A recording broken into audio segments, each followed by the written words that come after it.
Ya Allah.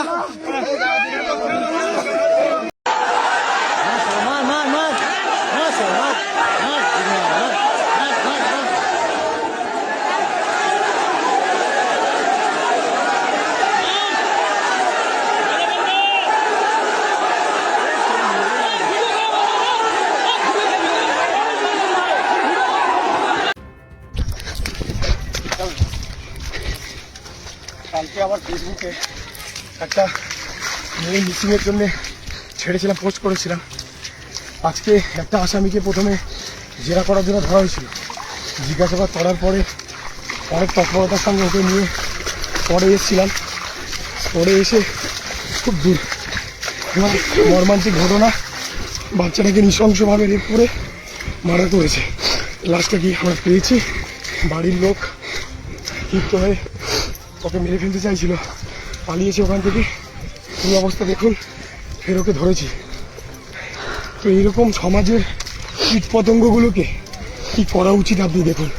একটা মাত্র 12 বছর বয়সের মেয়ে, আপনি ভেবে দেখুন একবার যে এই জানোয়ারগুলোর কি করা উচিত।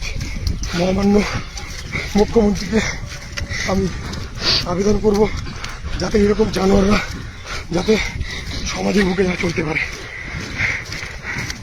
আর কিছু ভাষা নেই, বলারও কোনো এখন ভাষা নেই।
क्या बोलेंगे बताइए, ये क्या चल रहा है बंगाल में, ये क्या चल रहा है कोलकाता में, क्या चल रहा है।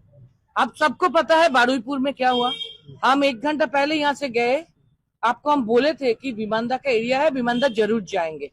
तो दीदी तो मास लीडर है, आज का बात नहीं, दीदी कब की कितनी बार का एमपी है, कितने बार का वो सेंट्रल मिनिस्टर थे, कितने बार का वो चीफ मिनिस्टर थे। वो तो प्रो पीपल मास लीडर है ही।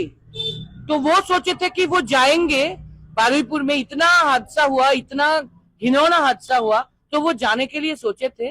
बस ये क्या हाउस अरेस्ट करके रखा है, ये क्या नजरबंदी करके दीदी को वो रुक पाएंगे। क्या सोच रहे हैं ये लोग, हमको पता नहीं चल रहा है। हमको आना पड़ा फिर, क्योंकि इतने सारे पुलिस एडमिनिस्ट्रेशन यहाँ पर खड़ा हो गया, ये पता चल के हमको अचानक बेवजह, इसीलिए हमको इधर आना पड़ा। ये क्या हो रहा है, ये जो हो रहा है पुलिस एडमिनिस्ट्रेशन की तरफ से, ये ठीक नहीं है। ये इमरजेंसी नहीं, ये सुपर इमरजेंसी चल रहा है, ये ठीक नहीं है, ये एकदम ठीक नहीं है।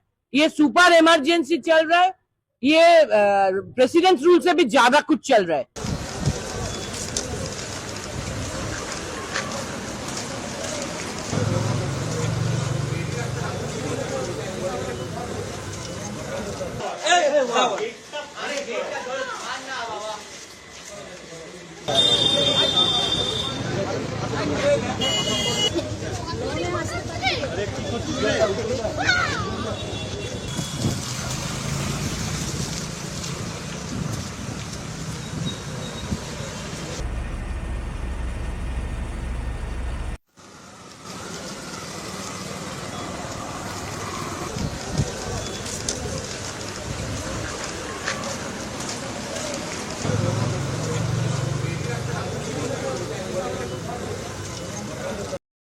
আল্লাহ